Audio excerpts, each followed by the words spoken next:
सुधा बहू की कमाई। कंचन की दो बहुएं थी, सुधा और गौरी। दोनों के दो बच्चे। गौरी नौकरी करती, पैसे कमाती और लोगों को बातें सुनाती, तो वही सुधा अपने और गौरी के बच्चों को पढ़ाती, लिखाती, उनका ख्याल करती और घर का सारा काम भी करती। लेकिन फिर भी कंचन को पसंद थी गौरी। बच्चों चलो उठो, स्कूल का टाइम हो रहा है।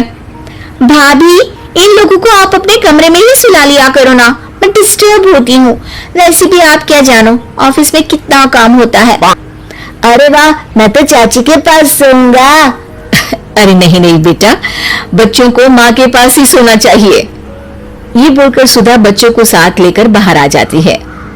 अरे सुधा, क्या रोज रोज गौरी के कमरे में चली जाती है? पता है ना वो नौकरी करती है, थक जाती है बेचारी। तो क्या माँ बच्चे स्कूल नहीं जाएंगे? वैसे भी सुबह की पढ़ाई दिमाग पर ज्यादा असर करती है, इसलिए मैं इन लोगों को सुबह जल्दी उठाकर दिन में सुला भी देती हूँ। अच्छा अच्छा ठीक है, ज्यादा समझदारी ना दिखा। इतनी समझदार होती ना तो आज किसी दफ्तर में अफसर होती। तभी सुधा के ससुर बोल पड़ते हैं।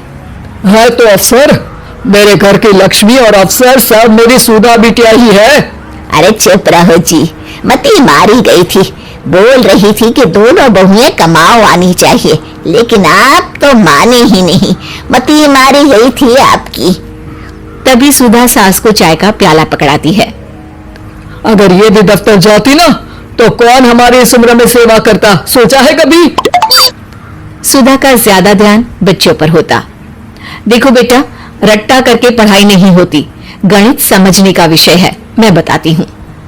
और वो चारों बच्चों को अच्छे से पढ़ाती।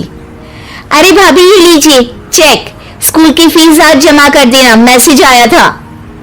तभी सुधा का पति भी वहां आ जाता है। सुधा, आज रात को तैयार रहना, हम फिल्म देखने चलेंगे, रात का खाना भी बाहर खा लेंगे। नहीं जी, कल राजू की परीक्षा है, मैं नहीं जा सकती। अरे राजू की परीक्षा है तो गौरी है ना, पढ़ाए अपने बच्चों को, तुम्हारी भी तो अपनी जिंदगी है ना। अरे कैसे बोल रहे हैं आप? क्यों गौरी पढ़ाए? आपको तो पता है कि वो सिर्फ मेरे समझाने से ही समझता है। पति वहां से चला जाता है। धीरे धीरे बच्चे बड़े होते जाते हैं।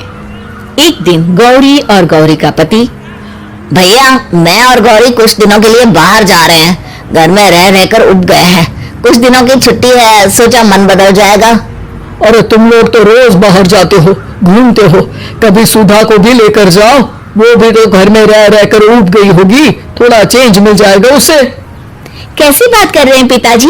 ये जो घर चल रहा है वो हम लोगों के बाहर जाने से ही चल रहा है। और हाँ, हमने कभी मना नहीं किया कि भाभी बाहर ना जाए। अरे बाबूजी कहाँ, समय ही कहाँ है। बच्चे छोटे थे तब तो सोच भी सकती थी, अब तो बड़े हो गए हैं, जिम्मेदारियां भी बढ़ गई है, मैं नहीं जा सकती। अरे रहने दो सुधा, बच्चे छोटे थे तब भी तुम कहाँ निकलती थी।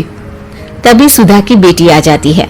माँ, आपके लिए खुशखबरी है, मैंने डॉक्टर की परीक्षा पास कर ली है। अब आपकी बेटी जल्दी डॉक्टर बन जाएगी। ओह, मैं कितना खुश नसीब हूँ, मैं एक डॉक्टर का पिता कहलाऊंगा। और मैं डॉक्टर का चाचा। अरे आज तो अपने राजू की इंजीनियरिंग का रिजल्ट भी आने वाला था ना? आज नहीं, कल है गौरी, और उसके लिए कल तुम लोगों को कॉलेज भी बुलाया है। ओह, कल तो मेरी मीटिंग है, मैं नहीं जा सकती। और मेरी भी एक जरूरी इंटरव्यू है, मैं नहीं जा पाऊंगा। तभी वहां राजू आ जाता है। चाची, कल की तैयारी है ना? कल आपको और दादू को मेरे कॉलेज आना है। अरे मुझे क्यों बेटा? क्योंकि दादू एक सरप्राइज है आपके लिए। क्यों, फेल हो गया है क्या भाई तू?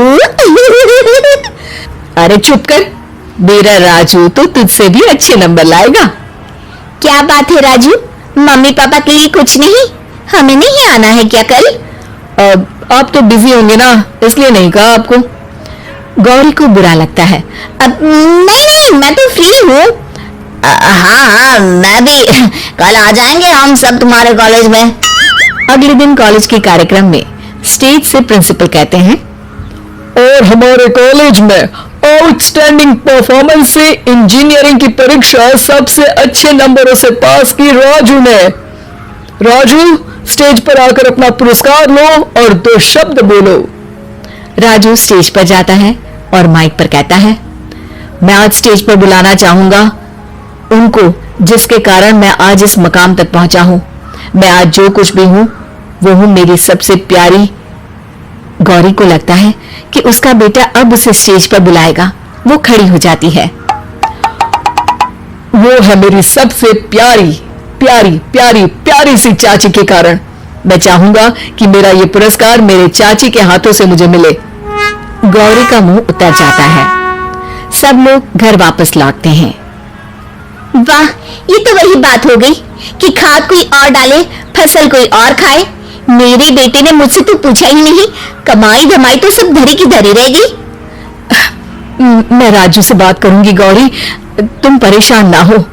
अरे भाभी, जो होना था वो तो हो गया, अब क्या बात करेंगी। अच्छा होता कि मैं इंटरव्यू में ही चला जाता। तभी वहां ससुर जी आ जाते हैं। अरे बेटा, कमाई सिर्फ पैसों की ही नहीं बल्कि असली कमाई तो आपके संस्कारों की होती है, जो सुधा बहू ने कमाया। बच्चों के लिए दिया उसका त्याग और बलिदान, तो रंग तो आना ही था एक दिन।